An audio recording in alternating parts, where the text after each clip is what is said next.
की जय। शिला प्रभुपाद की जय। श्रीमद् भागवतम की जय। ओम नमो भगवते वासुदेवाय।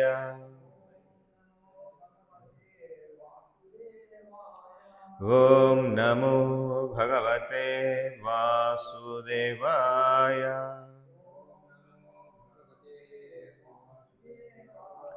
ओम नमो भगवते वासुदेवाय।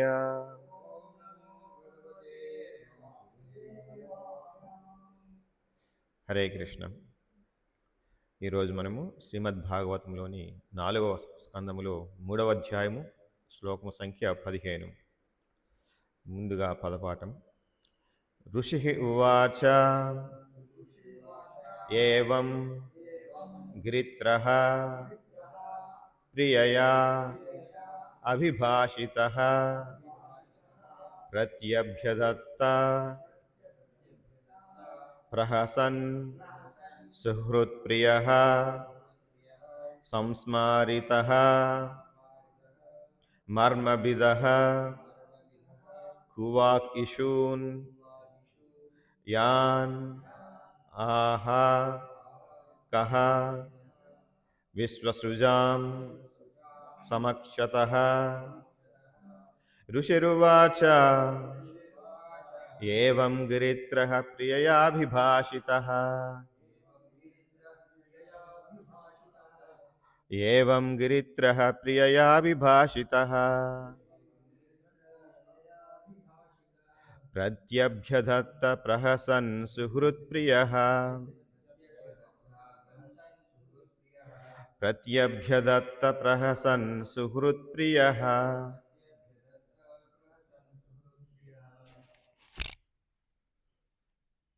సంస్మారితో మర్మభిదః కువాగిషూన్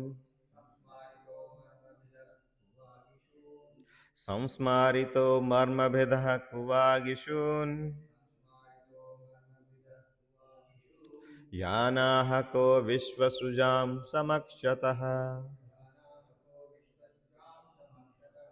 యానాః కో విశ్వసృజాం సమక్షతః. ఋషిరువాచ ఏవం గిరిత్రః ప్రియయాభిభాషితః ప్రత్యభ్యదత్త ప్రహసన్ సుహృత్ప్రియః సంస్మారితో మర్మభిదః కువాగిషూన్ యానాః కో విశ్వసృజాం సమక్షతః. ఋషిరువాచ ఏవం గిరిత్రః ప్రియయాభిభాషితః ప్రత్యభ్యదత్త ప్రహసన్ సుహృత్ప్రియః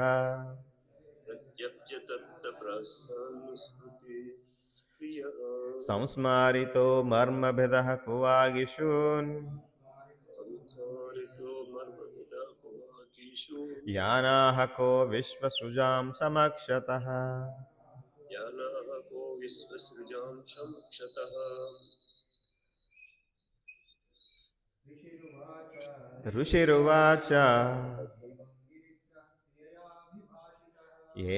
గిరిత్రః ప్రియయాభిభాషితః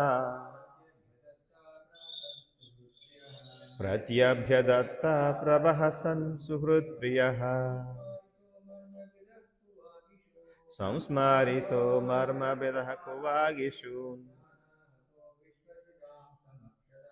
యానాః కో విశ్వసృజాం సమక్షతః. ఋషిరువాచ ఏవం గిరిత్రః ప్రియయాభిభాషితః ప్రత్యభ్యదత్త ప్రహసన్ సుహృత్ప్రియః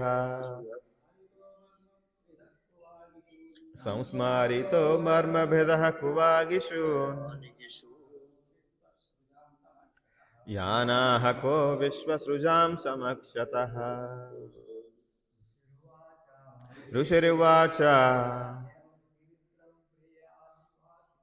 ఏవం గిరిత్రః ప్రియయాభిభాషితః प्रत्यभ्यदत्तः प्रहसन् सुहृत्प्रियः संस्मारितो मर्मभिदः कुवागिषून् यानाः को विश्वसृजां समक्षतः. ఆన్లైన్ ఎవరైనా చెప్తారండి?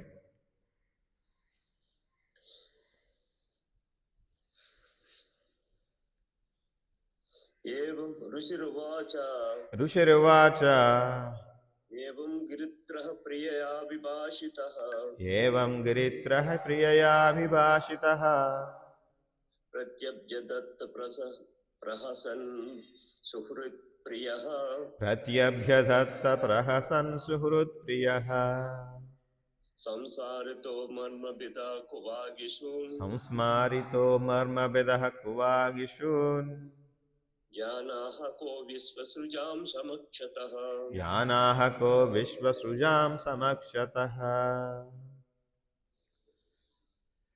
ఓకే, ప్రతిపదార్థములు. ఋషి ఉవాచ, మైత్రేయ ఋషి పలికెను. ఏవం, ఆ విధముగా. గిరిత్రః, శివుడు. ప్రియయా, భార్యచే. అభిభాషితః, అడుగబడి. ప్రత్యభ్యదత్త, సమాధానమొసగెను. ప్రహసన్, నవ్వుచు. సుహృత్,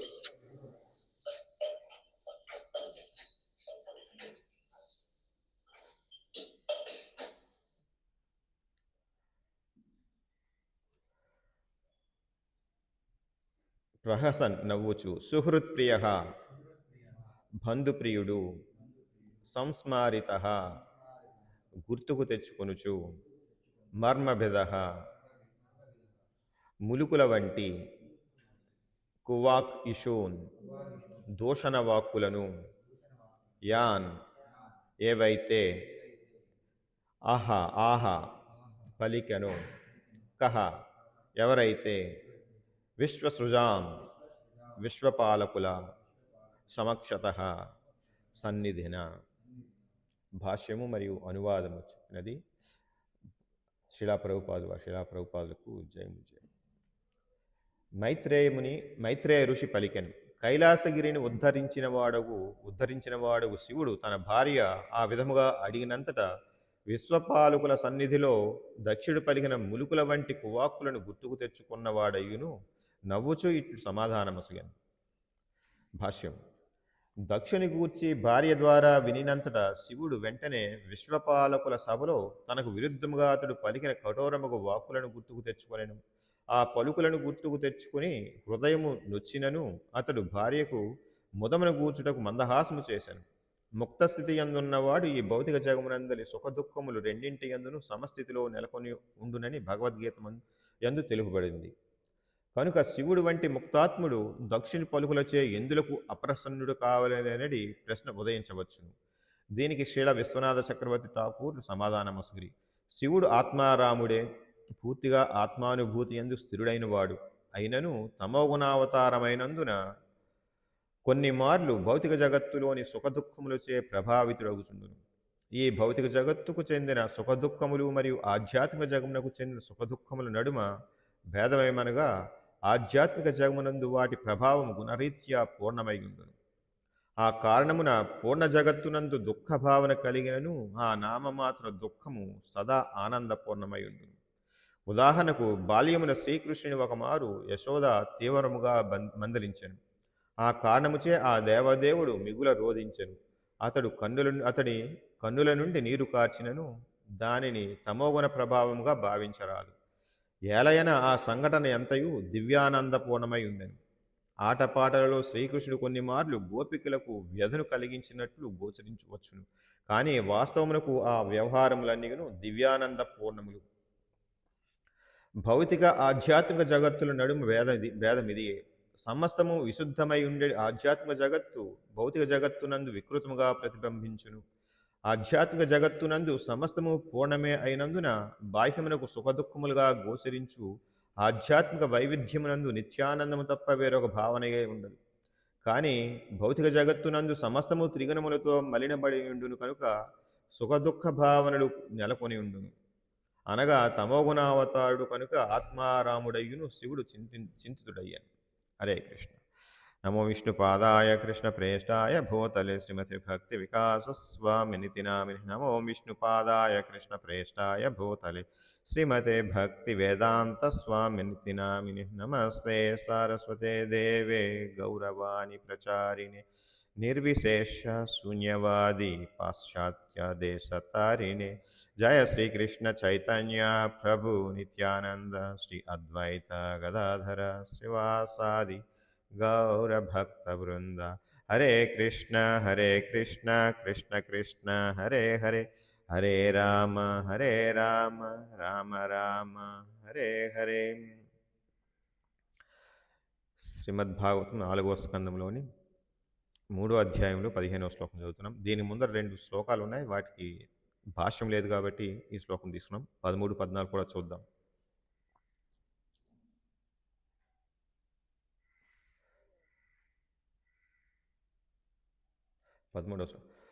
కథం సుతాయాః పితృగేహ కౌతుకం నిశమ్య దేహ సురవర్యనేంగతే అనాహుత అప్యభియంతి సౌహృదం భర్తుర్గురోర్దేహ కృతశ్చ కేతనం.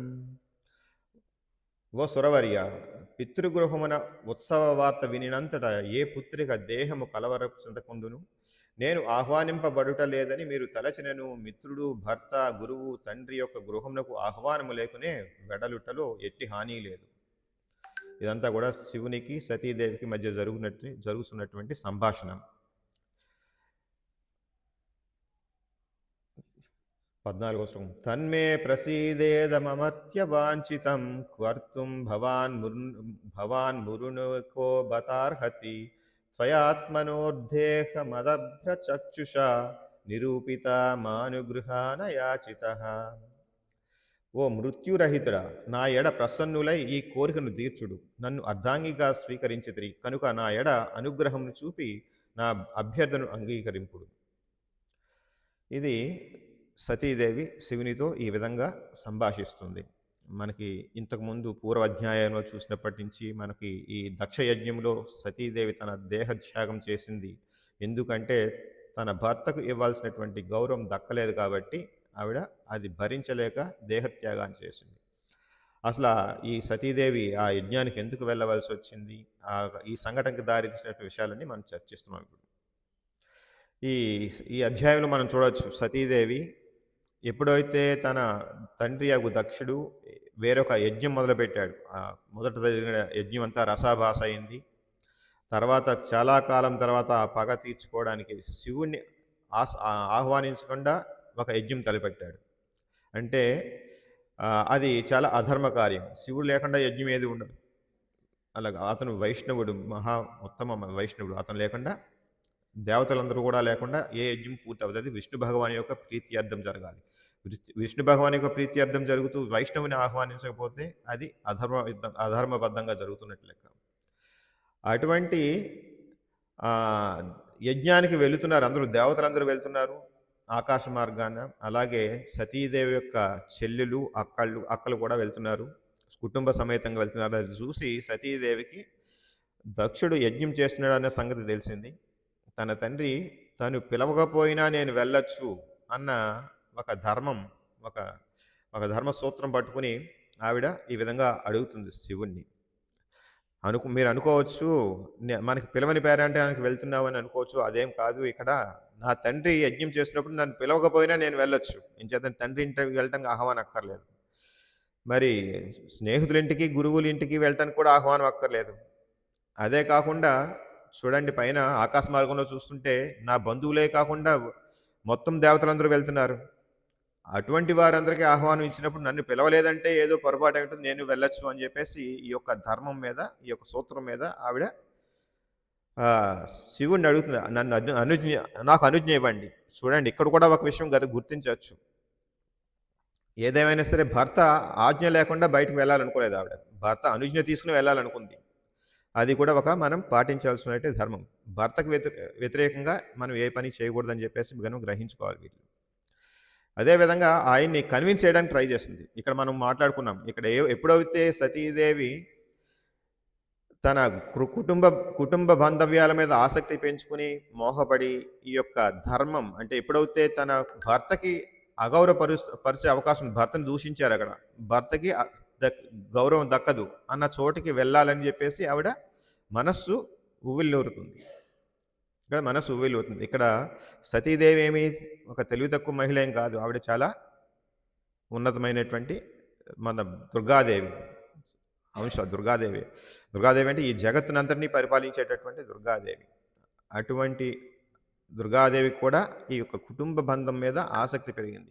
అదే సమయంలో ఈ యొక్క మన కొన్ని విషయాలు మర్చిపోతాం. ఎప్పుడైతే మనకి ఈ ఆసక్తి అనే కుటుంబం మీద భౌతిక ఆసక్తి ఎప్పుడైతే కలుగుతుందో కొన్ని బుద్ధి నాశనం అవుతుంది. ఇప్పుడంటే ఇక్కడ ఫస్ట్ ఆఫ్ ఆల్ కుటుంబంలో మన తండ్రి యజ్ఞం జరుగుతున్నాడు, దానికి నేను వెళ్ళాలి అని ముందు చిన్న కోరిక ఏర్పడింది ఫస్ట్.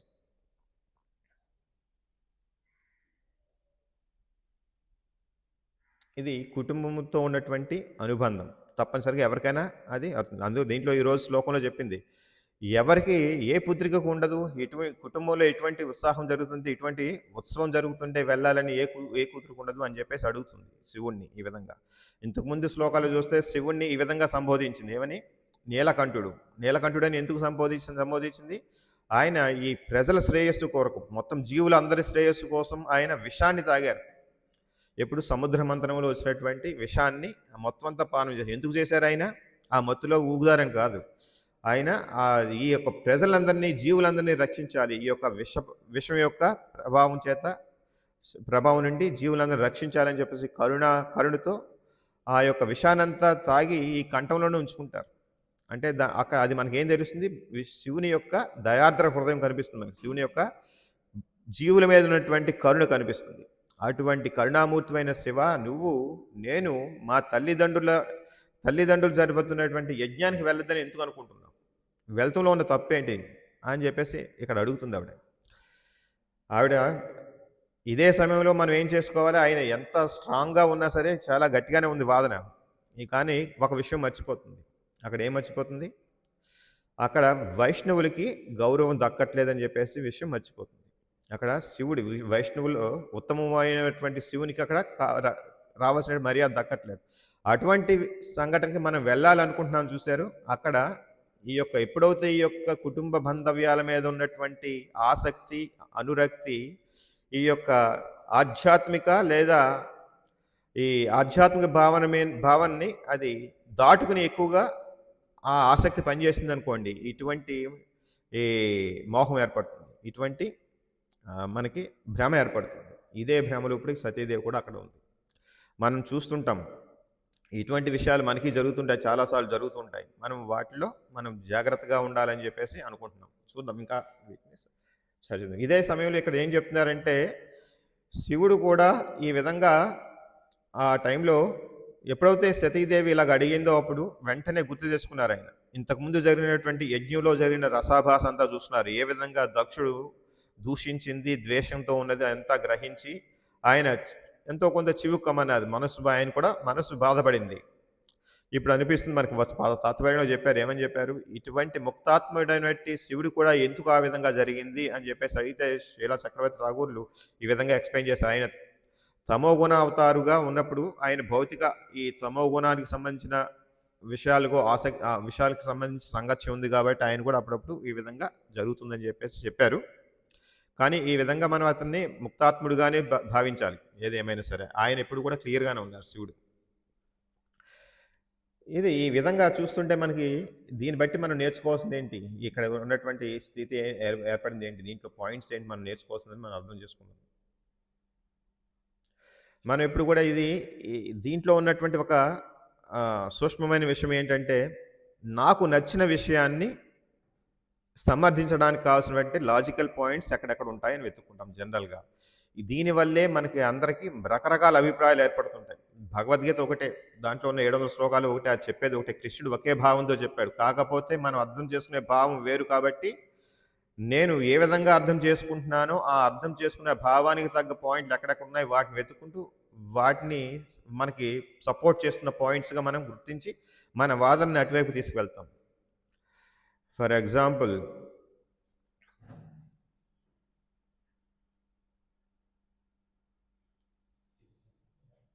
చూద్దాం, కొన్ని ఎగ్జాంపుల్స్ చూద్దాం.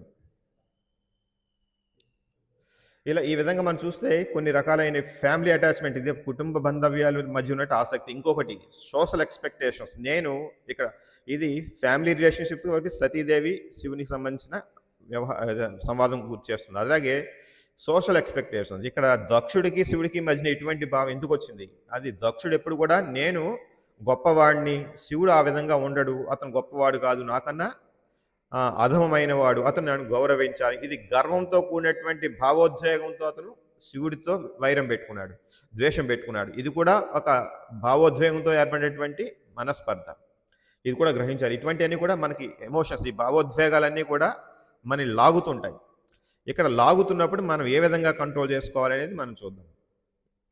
ఇదే విధంగా మనం ఎగ్జాంపుల్ చూసుకున్నాం, చాలాసార్లు చెప్పుకున్నాం. అర్జునుడు కూడా కుటుంబ బాంధవ్యం మీద వాళ్ళ మీద దయాద్ర హృదయంతో, ఇతని యొక్క జ్ఞానం బుద్ధి అనేది ఈ దయాద్ర హృదయంతో, అంటే కుటుంబ సభ్యుల మీద ఉన్నటువంటి లేదా గురువుల మీద ఉన్నటువంటి గౌరవభావంతో ఈ యొక్క ధర్మం అనేది పూర్తిగా గ్రహించలేక కన్ఫ్యూజన్లోకి వెళ్ళాడు. ఇప్పుడు కురుక్షేత్ర యుద్ధం సమయంలో, అదే సమయంలో మరి అతనికి ఏం జరిగింది? ఎప్పుడైతే అతను దౌర్బల్యం, ఇది మానసిక దౌర్బల్యం ఏర్పడిందో ఆ సమయంలో అతను కాళ్ళు చేతులు వనకడము, లేకపోతే చేతిలోంచి ఈ గాంధీవం జారిపోవడం, ఇదంతా జరిగినప్పుడు అతను అదృష్టవశాత్తు ఎదురుగుండా ఎవరున్నారు? కృష్ణ భగవాన్ యొక్క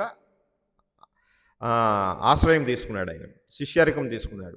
ఈ విధంగా మనకి ఈ యొక్క ఎగ్జాంపుల్ మనకు చెప్పింది ఏంటంటే, ఇటువంటి కాన్ఫ్లిక్ట్ ఏర్పడినప్పుడు, ఎప్పుడైతే మీ యొక్క మనస్సు బుద్ధికి ఎగనెస్ట్గా పనిచేస్తూ దాని వైపు మొగ్గు చూపుతుందంటే, ఆ టైంలో మనం గురువు యొక్క ఆదేశం తీసుకోవాలి, గురువుని కన్సల్ట్ చేయాలని చెప్పేసి అర్థమవుతుంది. ఇక్కడ శాస్త్రాన్ని, సాధువుల్ని, గురువుని కన్సల్ట్ చేయాలి అని చెప్పేసి అర్థమవుతుంది. ఇక్కడ కూడా ఎప్పుడైతే అర్జునుడికి అవకాశం దొరికింది, మనకు కూడా అటువంటి అవకాశం చాలా ఉన్నాయి. మనకి శ్రీలా ప్రభుపాద వారు ఇచ్చినటువంటి శ్రీమద్ భగవద్గీత, భాగవతం మీద ఇచ్చినటువంటి పుస్తకాలన్నీ కూడా ఇటువంటి విషయాలు చర్చించుకుని ఈ విధంగా మనకి ఉపదేశం ఇవ్వడానికి ఉన్నాయి.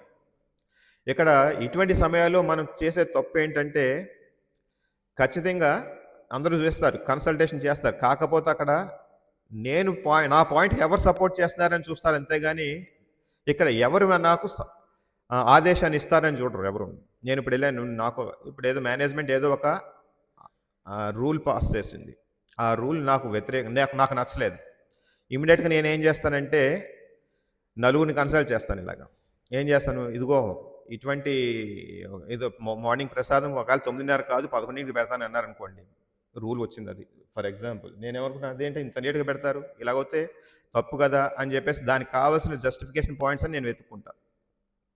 ఏం వెతుక్కుంటాను, నేను మార్నింగ్ 3:30కి లేసాను, 9కి పెట్టకుండా 11కి పెడతానంటున్నారు మన మేనేజ్మెంట్, ఇప్పుడు 6 గంటలు అయిపోతుంది, ఆకలితో మలమలు మాడిపోతాం కదా అని నలుగురిని అడిగినప్పుడు నలుగురు పాయింట్ చెప్తారు. ఈ 4 పాయింట్స్ నాకు సపోర్ట్ చేసే ఉంటాయి చూస్తే వీళ్ళందరూ నా వాళ్ళు. నేను ఆ విధంగా మొగ్గు చూపుతాను అనమాట. అంటే ఇప్పుడు తన దగ్గర వేరే వాళ్ళ దగ్గరికి ఎందుకు వెళ్తున్నాను, నాకు ఎవరు సపోర్ట్ చేస్తున్నారని చూడటానికి వెళ్తున్నాను, అంతే తప్పి అసలు దీంట్లో న్యాయం ఏంటని చెప్పడానికి వెళ్ళం. అదే పెద్దవాళ్ళ దగ్గరికి వెళ్ళినప్పుడు ఎందుకు ఈ విధంగా చేస్తున్నారు అని అడిగి తెలుసుకుని ఆ విధంగా మనం వాళ్ళకి సపోర్ట్ చేయడానికి వెళ్ళాలి, అంతే తప్పించి నాకు ఎవరు సపోర్ట్ చేస్తారు అంటే నా యొక్క అభిప్రాయానికి ఎవరు ఏ విధంగా లాజికల్గా నేను రీజన్స్ సంపాదించి దాన్ని సపోర్ట్ చేసుకోవచ్చు అని చూస్తాను తప్పించి వాళ్ళ యొక్క సలహా తీసుకోవడానికి మాత్రం వెళ్ళను. ఈ విధంగా జరుగుతుంటుంది. అదే ఉద్దేశం, ఇదే పద్ధతి ప్రతి చోట జరుగుతుంది. చూడండి, భగవద్గీతలో ఉంటుంది. భగవద్గీతలో ఏం చెప్తారు, ప్రతి ఒక్కరు కూడా ప్రతి జీవి సమానం. ఏ విధంగా? ఆత్మపరంగా. మీరందరూ అందరూ భగవంతుడికి సేవకులు. మీ స్వరూప స్థితి ఏంటి? మీరందరూ సేవకులు. ఆడ అయినా మగ అయినా మీరందరూ కూడా భగవంతుడి యొక్క సేవకులు అని చెప్తారు.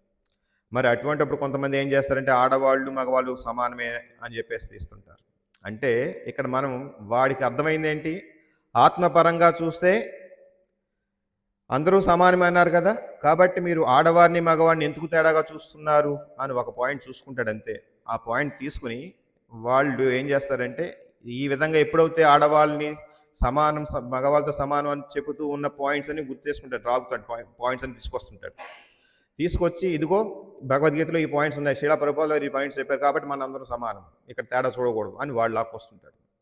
అంటే దాని అర్థం ఏంటంటే వాడికి ఉన్నటువంటి అభిప్రాయాన్ని సపోర్ట్ చేసే విషయాలన్నీ సంగ్రహించి ఒక పుస్తకం రాసేస్తాడు వాడు. ఇంకొకళ్ళు ఏం చేస్తారంటే దానికి ఎగ్నెస్ట్గా ఉన్న సంబంధాలన్నీ చూసి ఇంకొక పుస్తకం రాసేస్తారు.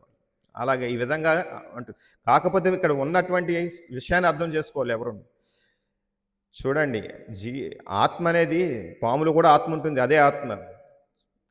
నెక్స్ట్ ఇంకొకటి, అదే ఆత్మ సింహంలో కూడా ఉంటుంది, స్త్రీలో ఉంది, పురుషునిలో కూడా ఉంది.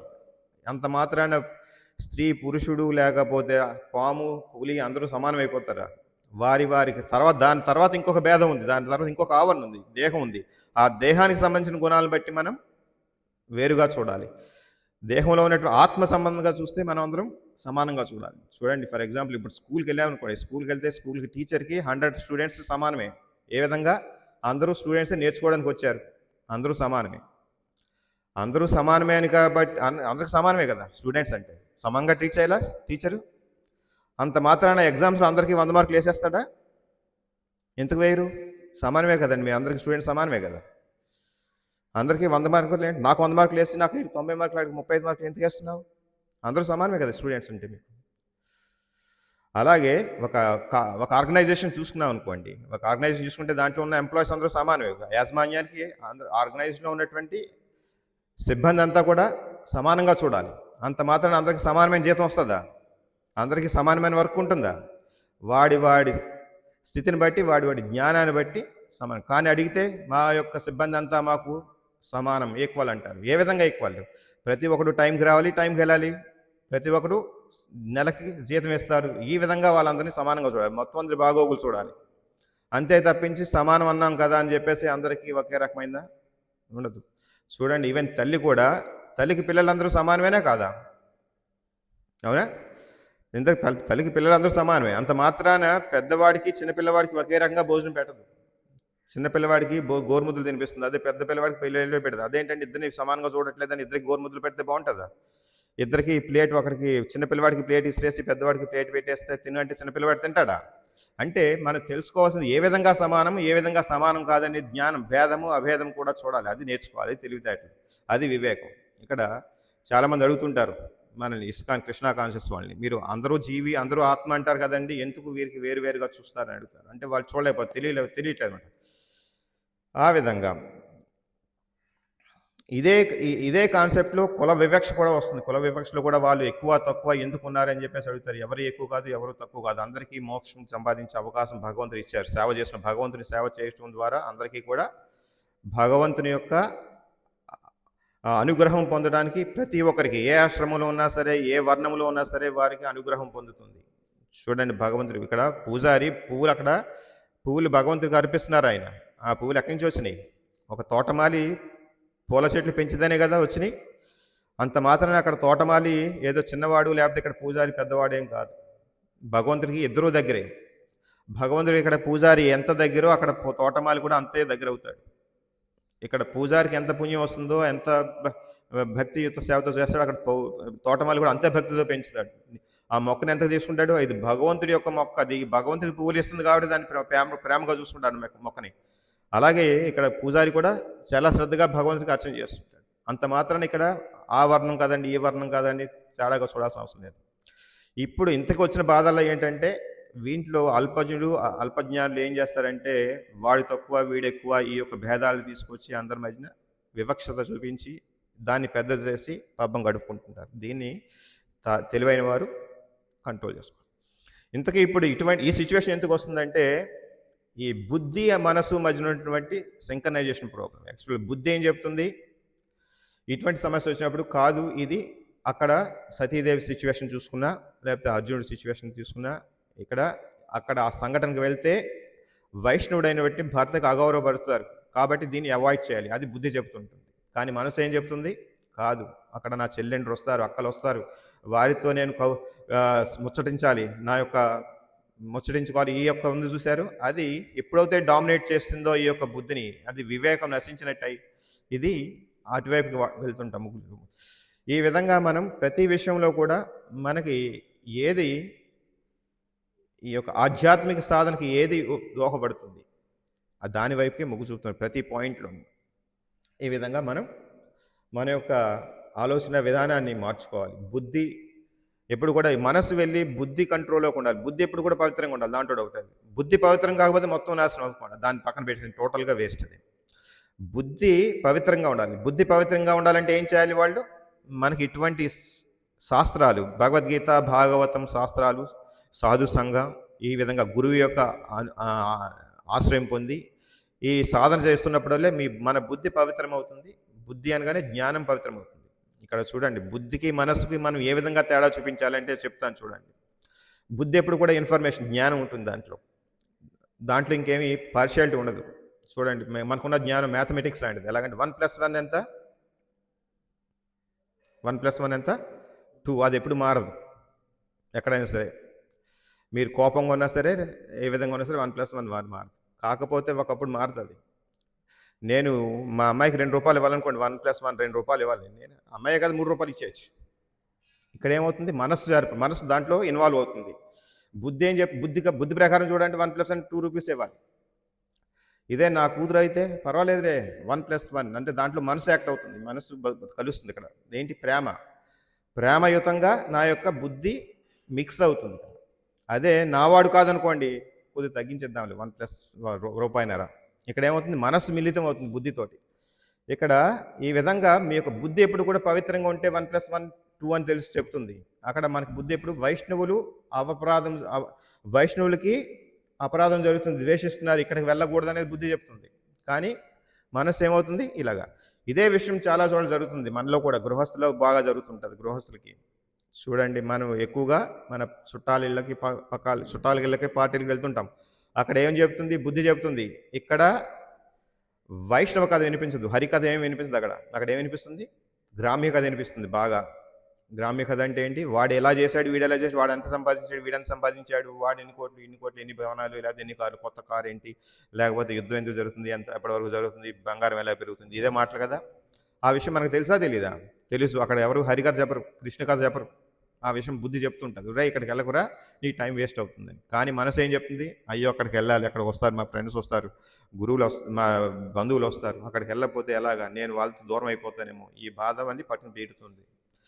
ఇది ఎక్కువగా మన గృహస్థుల్లో ఉన్నటువంటి చాలా సమస్య. ఇది నాకు ఉంది ఈ సమస్య. లాస్ట్ టైం ఒక లెక్చర్ చెప్పాక బయటకు వచ్చాక ఇంకో భక్తుడు అడిగాడు, ఏమండి మీరు చాలా చెప్తున్నారు ఇలాగా, దీంట్లో మీరు అన్నీ పాటిస్తారా అని ఒక అతను అడిగారు. చూడండి, ఇక్కడ మేము చెప్తున్నదంతా జ్ఞానం, బుద్ధితో ఉన్నట్టు చెప్తున్నాం. కానీ అన్నీ కూడా మేము పాటించగలుగుతున్నామని గ్యారంటీ లేదు, చేయలేం. కాకపోతే ఒకటి గ్యారంటీ, మేము చెప్పేదంతా కరెక్ట్ అని, దాన్ని పాటించడానికి రెడీగా ఉన్నామని చెప్పగలం. కానీ అన్నీ పాటిస్తున్నామా లేదనేది కొంచెం డౌటే, అది డౌట్ఫుల్. అన్నీ పాటించడం దాంట్లో సమస్య. కానీ అది కరెక్ట్ అని, దాన్ని పాటించాలి, దాన్ని నేర్చుకుందాము, పాటించడానికి రెడీగా ఉన్నామని మాత్రం 100% షూర్ అంటుంది. మేము చెప్పేది ఏదైనా సరే దానికి మానసికంగా, కర్మన, బుద్ధి రీత్యా అంతా ఒప్పుకుని దాని వైపు మొగ్గు చూపుతున్నామని చెప్పేసి చేయలేకపోవచ్చు కొన్ని సంఘటనలు, అది మాత్రం చెప్తున్నాను.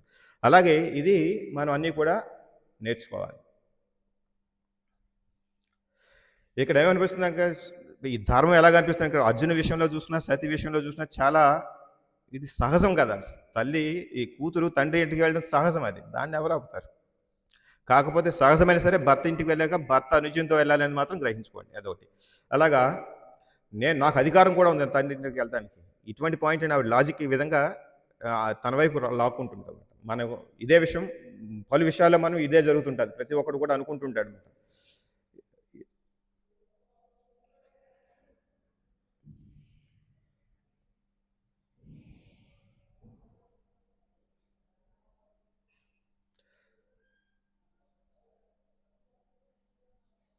ఇదే మనకి చెప్పబడింది భగవద్గీతలోను.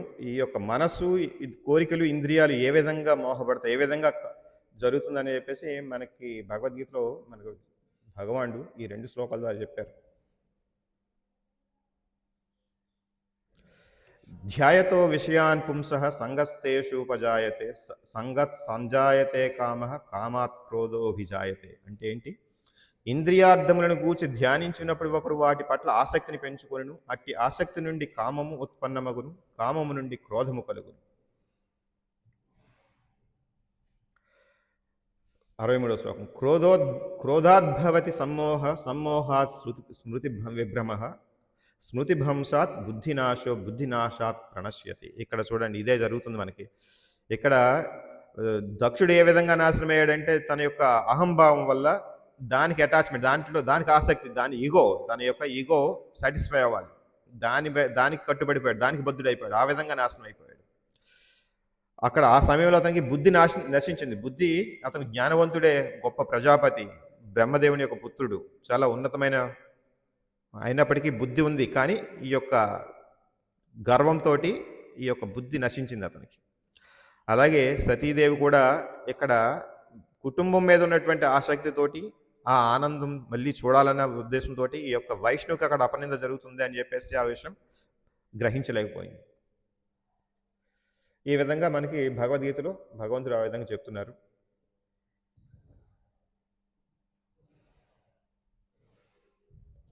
ఈ విధంగా మనకు మనసులో కొద్దిగా కోరిక ఏర్పడుతుంది ఫస్ట్, తర్వాత దానికి ఒక మానసికంగా మనకి ఇంతకుముందు అనుభవించిన అనుభూతులు ఉంటాయి కదా, కాబట్టి అవన్నీ తోడ్పడి మనకి భావోద్వేగం ఏర్పడుతుంది. తర్వాత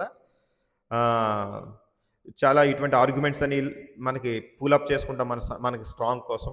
ఆ విధంగా ఆధ్యాత్మికంగా పతనం జరుగుతుంటుంది అని చెప్పేసి చెప్తున్నారు.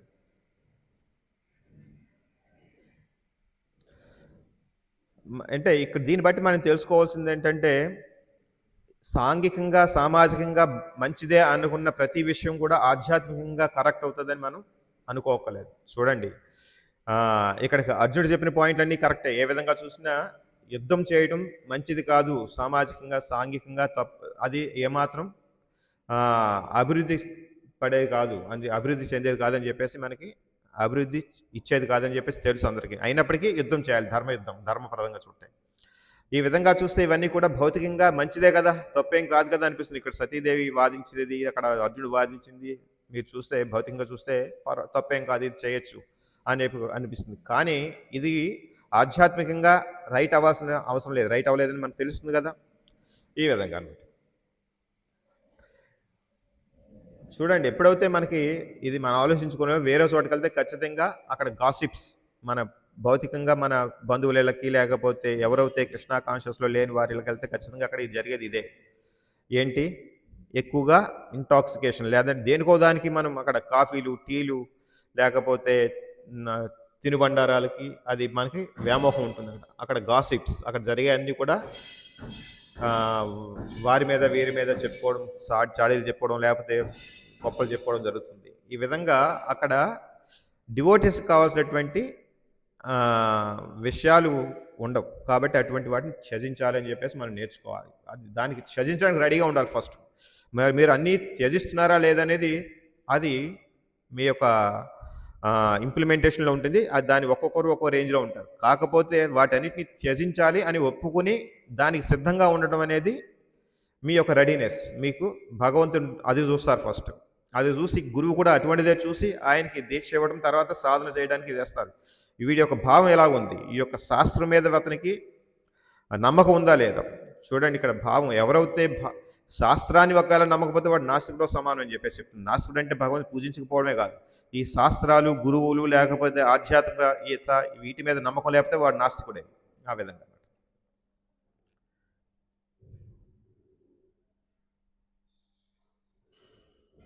ఇటువంటి సమయంలో ఖచ్చితంగా మనం మన సీనియర్స్ని, లేకపోతే ఈ విధంగా ఎవరైతే సాధనలో ఎక్కువ కాలం ఉన్నారో, సాధనలో స్టడీగా స్థిమితంగా ఉండి స్థిరంగా ఉండి ఆనందంగా ఎవరైతే ఉన్నారో వారిని చూసి వాళ్ళ యొక్క సలహాలు తీసుకోవడం నేర్చుకోవాలి, వినాలి. మనం ఏదో సలహా తీసుకుని వీడు మనకు తగినట్టుగా చెప్పలేదు కదా అని పక్కన పెట్టేయడం కాదు, వినటానికి నేర్చుకుని కరెక్ట్ చేసుకోవాలి. ఇంకోటి ఏంటంటే, మనం ఆల్రెడీ ఒక డెసిషన్ తీసుకున్నాం, ఆ డెసిషన్కి సరిపడా సపోర్ట్ వచ్చే వరకు ఆ గురువుని, ఈ గురువుని, వాడిని వీడిని అనుసరించి, లేకపోతే ఒకడెవరో సపోర్ట్ చేస్తే ఇదే మనకి నా గురువు అని చేసుకుంటా చూసారు, అది కూడా వీడు అంధకారంలోకి వెళ్ళిపోవడానికి దారి తీస్తుంది. ఆ విధంగా ఉండకూడదు.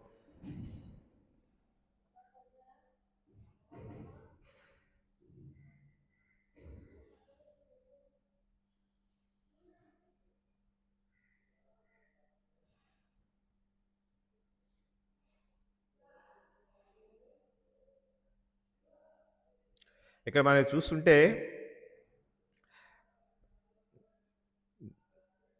దక్షుడు విషయంలోను సతీ విషయంలోను కూడా వారికి ఉన్నటువంటి భావ భావోద్వేగాన్ని సపోర్ట్ చేసుకుంటూ ఆ విధంగానే వాళ్ళు తెలివిని ఉపయోగించుకున్నారు కానీ ఎక్కడైతే ఆధ్యాత్మికంగా ఉండాలని చెప్పేసి ఎక్కడ వాళ్ళు చూడలేదు.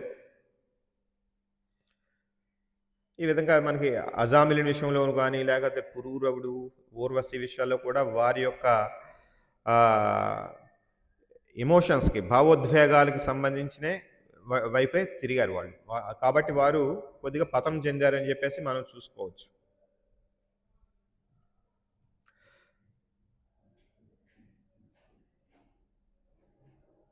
మనం ఇటువంటి విషయాలు ఇంకా చూడవచ్చు. మనకి బృహస్పతికి ఇంద్రుడికి మధ్య జరిగినటువంటిది. అక్కడ బృహస్పతి ఇంద్రుడి యొక్క గురువు, దేవతల యొక్క గురువు. ఆయన్ని గౌరవించాలి. ఏదైనా సరే ఆయన తర్వాతే, ఆయన గౌరవం తర్వాతే. గురువుగా ఆయన భగవంతుడి యొక్క ప్రతినిధి కాబట్టి దానికి మించిన అట్మోస్ట్ థింగ్ ఏమి లేదు. కానీ ఆయన గురువుని అవమానకరంగా ఉంచి తన యొక్క ఇంద్ర పదవిని చూసుకుని ఆయన బుద్ధి ఏం చెప్పినా సరే ఇంద్ర పదవి చూసుకుని మనసు ఏం చెప్తుంది, నేను ఇంద్రుడిని, దేవతల రాజుని. గురువు కూడా నాకన్నా తక్కువైన అవమానించడం జరిగింది. అక్కడ ఏం డామినేట్ చేసింది? అక్కడ బుద్ధి కన్నా తన మనస్సు, తన అహంకారం అది డామినేట్ చేసింది. ఆ విధంగా అతను ఇంద్రుడు పతనమయ్యాడు. అలాగే మనకి ఇక్కడ చిత్రకేతు మహారాజు శివుడు పార్వతి ఒకసారి కూర్చుని ఉండగా చిత్రకేతు నవ్వుతాడు. వీళ్ళిద్దరూ కూర్చున్నటువంటి పరిస్థితిని బట్టి శివుని తొడమే కూర్చుంటుంది పార్వతి. ఎదురుగుండా అంతా కూడా మునీశ్వరులు. అదొక సభా ప్రాంగణం అలా కూర్చుండగానే చిత్రకేతు వెంటనే చూసి అపార్థం చేసుకున్నాడు. వెంటనే నవ్వుతాడు. అది యాక్చువల్గా అక్కడ కూడా మనం అర్థం చేసుకోవాల్సింది ఏంటి? ఇది వెంటనే మనం ఆ విధంగా ఆ భావోద్వేగాన్ని కంట్రోల్ చేసుకోగలగాలి. అక్కడ ఖచ్చితంగా అక్కడ ఉన్నది ఎవరు? శివుడు పార్వతి. వారిని ఏ విధంగా చూడాలి? ఆ విధంగా చూడకుండా, వారి ఇటువంటి మధ్య సంబంధం చూడకుండా ఇతను నవ్వుతాడు వారి ఉన్నటువంటి పరిస్థితిని బట్టి. అది కూడా ఆ విధంగా కంట్రోల్ చేయగలగాలి. ఆ విధంగా అందుకనే పార్వతీదేవి యొక్క ఆగ్రహానికి గురైంది. ఇక్కడ పార్వతీదేవి కూడా ఆగ్రహించాల్సిన అవసరం లేదు ఆ సమయంలో. అది కూడా శివుడికి ఆగ్రహం రాలేదు అక్కడ. శివుడు ఖచ్చితంగా పరమ వైష్ణవుడు. అందుకని ఆయనకు ఆగ్రహం లేదు. ఆయన కంట్రోల్ చేసుకోగలిగాడు. అక్కడ పార్వతి కూడా కంట్రోల్ చేసుకోలేకపోయింది. తిరిగి శాపం పెడుతుంది ఆయన నవ్వాడు కాబట్టి. ఇక్కడ మళ్ళీ చిత్రకేతు కంట్రోల్ చేసుకున్నాడు. మళ్ళీ తిరిగి ఆవిడికి శపించకుండా ఆయన కంట్రోల్ చేసి, నేను తప్పు చేశాను కదా, నేను అనుభవిస్తాను అక్కడ అని చెప్పేసి ఆయన ఆ యొక్క శాపాన్ని స్వీకరించాడు. ఆ విధంగా అనమాట. ఇటువంటిదే మనకి పరీక్షిత్ మహారాజుకి మధ్యలో నెక్స్ట్ శైమిక మహర్షి, అతను ఎవరు? పామునేస్తారు కదా, శృంగి వాళ్ళ తండ్రికి జరిగినటువంటి విషయంలో కూడా మనం చూసుకో. అక్కడ ఆ యొక్క బుద్ధి చెబుతుంటుంది, ఇక్కడ గౌరవించాలి, ఇక్కడ మునీశ్వరుడు ఆయన కాకపోతే ఆయన ఇక్కడ పరిస్థితి విషయంలో మనకు వేరే విషయం అనుకోండి, అది భగవంతుడి యొక్క ప్రమేయంతో ఆ విధంగా జరిగిందని చెప్పేసి మనకు ఆచార్యులు చెప్తారు. అక్కడ మనం తప్పు పట్టాల్సిన అవసరం లేదు. అదే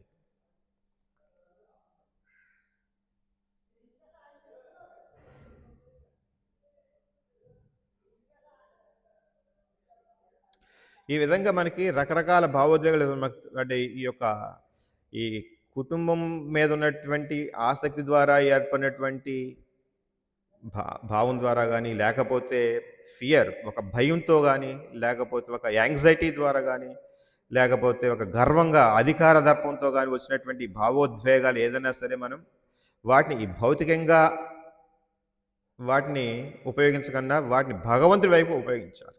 ఈ విధంగా మనం మరుల్చుకోవాలి అని చెప్తూ మనం ఇటువంటి సిచ్యువేషన్ నుంచి బయటపడాలని చెప్పేసి చెప్తున్నాను. అదేవిధంగా ఈరోజు శ్లోకంలో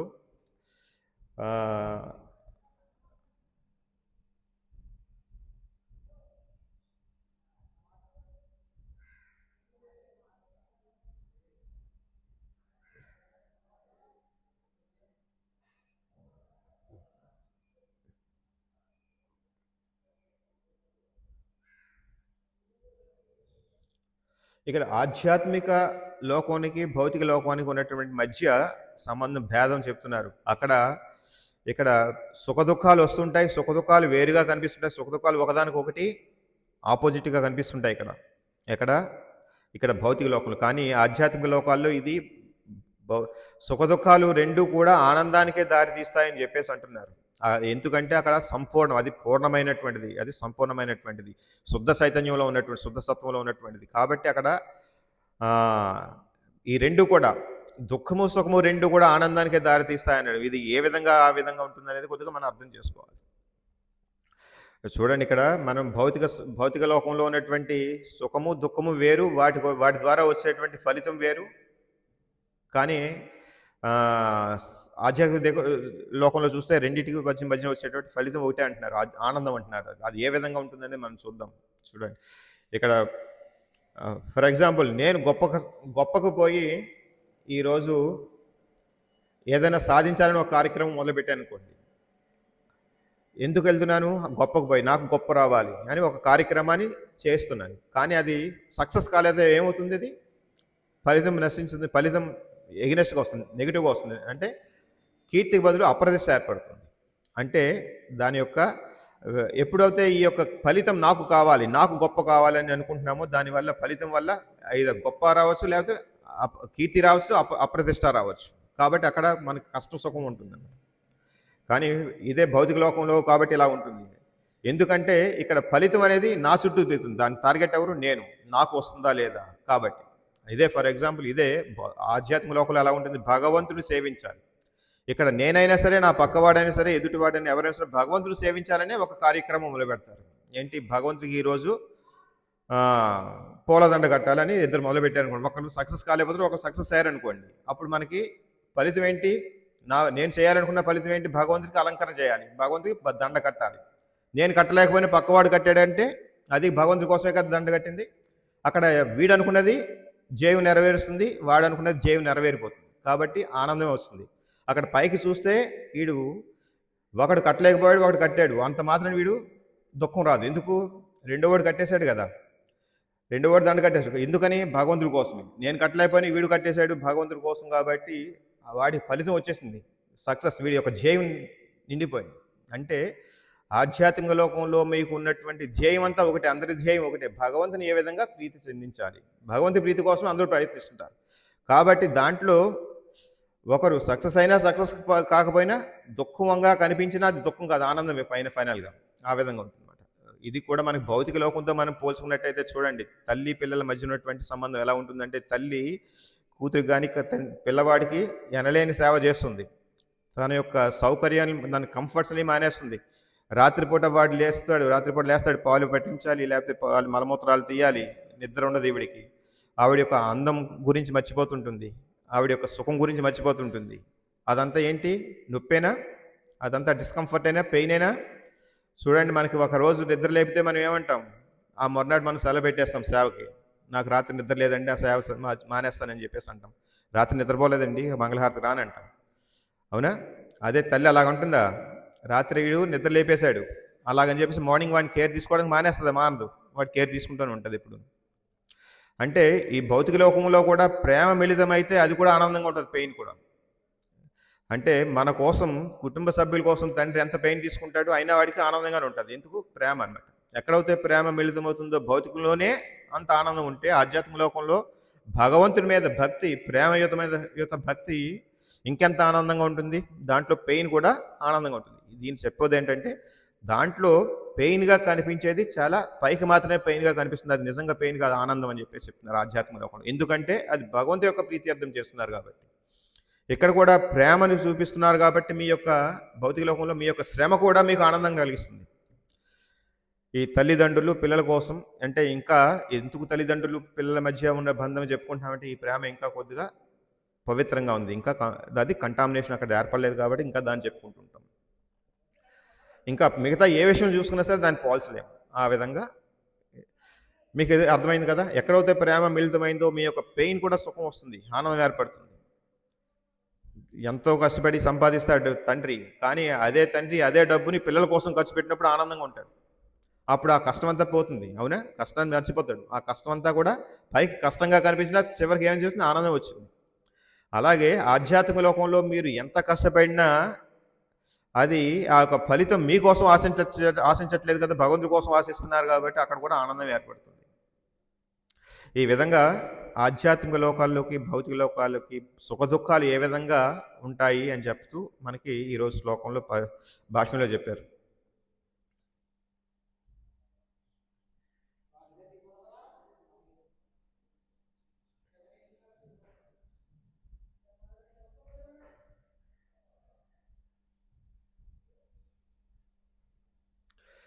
మనకి ఇక్కడ టోటల్‌గా అర్థం చేసుకోవాల్సింది ఏంటంటే, ఈ భావోద్వేగాలు మీరు అణిచివేసుకోండి అని చెప్పట్లేదు.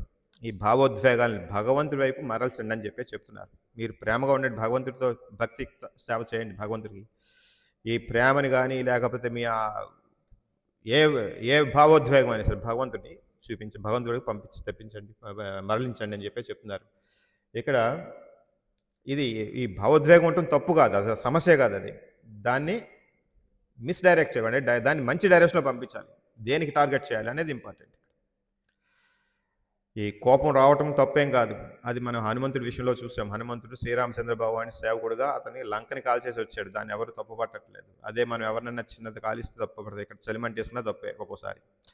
అక్కడ ఒక్కోసారి బాణసంచా కాల్చినా, ఆనందంగా బాణసంచా కాల్చినా తప్పే ఒక్కోసారి.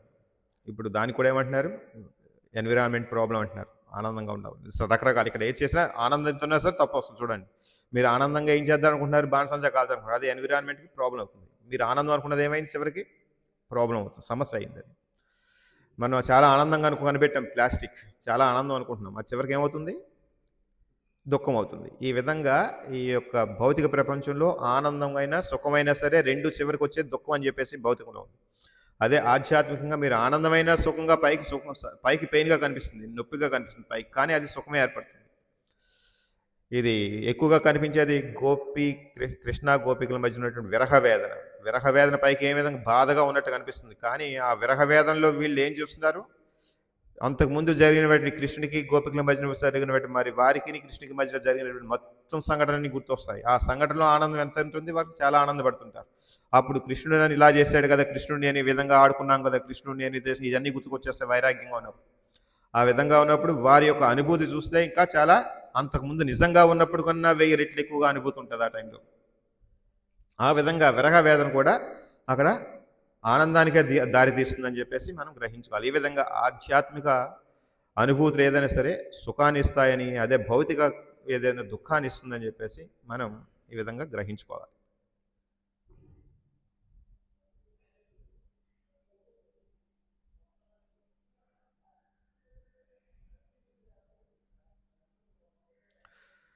ఇక్కడ ఖచ్చితంగా మనకి దుఃఖ సుఖాలు అనేవి కేవలం మన దేహానికి సంబంధించే ఉంటాయి.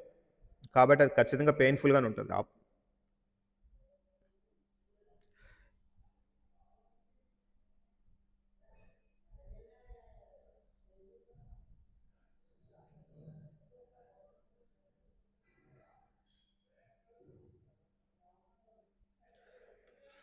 హరే కృష్ణ. ఎవరికైనా ఏమైనా ప్రశ్నలు కానీ ఏమైనా కామెంట్స్ ఉంటే చెప్పండి. హరే కృష్ణ. చెప్పండి.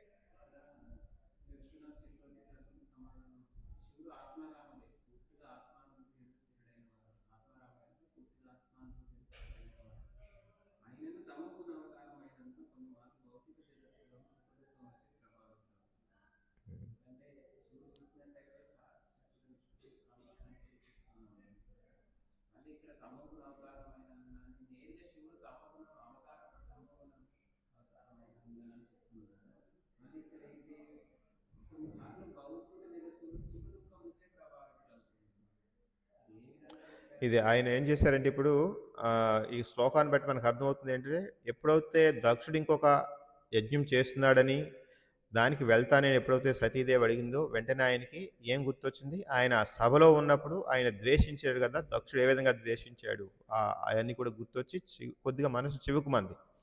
అది తమో గుణానికి గురైనట్టుగా అనిపిస్తుంది పైకి, అవునా? ఆ విధంగా తమో గుణానికి గురవుతున్నాడు కాబట్టి ఆ విధంగా అనిపించిందని చెప్పి చెప్తున్నారు అంతే. కానీ ఆయన నిజస్థితి ఏంటంటే ముక్తాత్ముడే. ఆ విధంగా మనం గ్రహించుకోవాలి. అంత మాత్రాన శివుణ్ణి మనం తమో గుణంలో ఉన్నాడని అనుకోవక్కర్లేదు. అప్పుడప్పుడు ఏదో అనుభూతి చెందినా అది ఆ విధంగా బయటకు వచ్చేస్తారు వాళ్ళు. దాంట్లో బయటికి అలా కనిపించినా దాంట్లో ఉండరనేది గ్రహించుకోవాలి.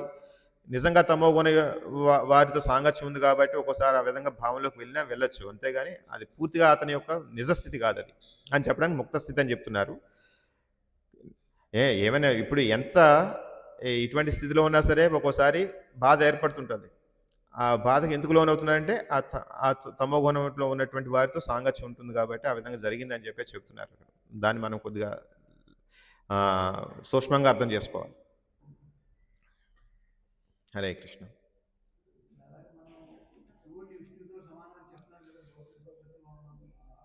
యాక్చువల్గా సదాశివుడు ఖచ్చితంగా మనకు విష్ణువు యొక్క అవతారంగానే చూసుకోవాలి అతన్ని మనకి, కానీ రుద్రులు కాదు అలాగా. ఇక్కడ మనకి భౌతిక ప్రపంచంలో ఉన్నట్టు యుగాల్లో ఉన్నటువంటి శివుని ఇక్కడ ఆ రుద్రుల్ని ఆ యొక్క అంశాలని మనం విష్ణుతో సమానంగా చూడకూడదు. ఆయన జీవులే వాళ్ళందరూ. కానీ సదాశివుడు మాత్రం ఖచ్చితంగా భగవంతుడి యొక్క అవతారం లాగానే చూసుకోవాలి. ఆయన అది శివతత్వానికి ఇంకా ఎంత కొద్దిగా డిఫరెన్స్ ఉన్నాయి. ఇంతకుముందు చాలాసార్లు మనం చర్చించాం కదా శివతత్వానికి దీనికి ఎంత డిఫరెన్స్ ఉన్నది. సదాశివుడు టోటల్గా డిఫరెంట్. మనకి అవతారాల్లో యుగాల్లో వచ్చేటువంటి శివుడు కన్నా సదాశివుడు ఎప్పుడూ శివుడు ఉంటాడు. ఇక్కడ రుద్రుడు శివుడు వీళ్ళు మార్చి చూసుకుంటున్నాం కదా, రుద్రుడు వీళ్ళందరూ ఎప్పుడైతే ఈ బ్రహ్మాండం ప్రళయం మహాప్రళయం వస్తుందో మళ్ళీ వీళ్ళు ముగ్గురు ఉంటారు కదా, ఆ విధంగా వీరు టెంపరీ అని అనుకోవాలి ఇక్కడ కదా. కానీ సదాశివుడు ఉంటారు. సదాశివుడు టోటల్గా భౌతిక ప్రపంచానికి బయట ఉన్నట్టు కాదు కాదు అది. హరే కృష్ణ.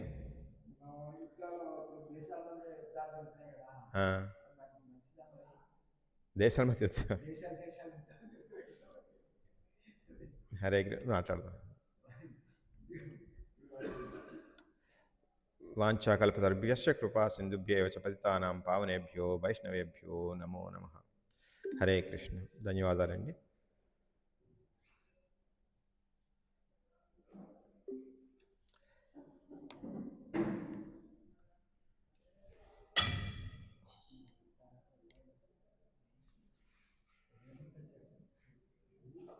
ఆ ప్రశ్నకి పూర్తి సమాధానం ఎప్పుడు రాదు. ఎస్ఆర్ నో రాదు బ్రో.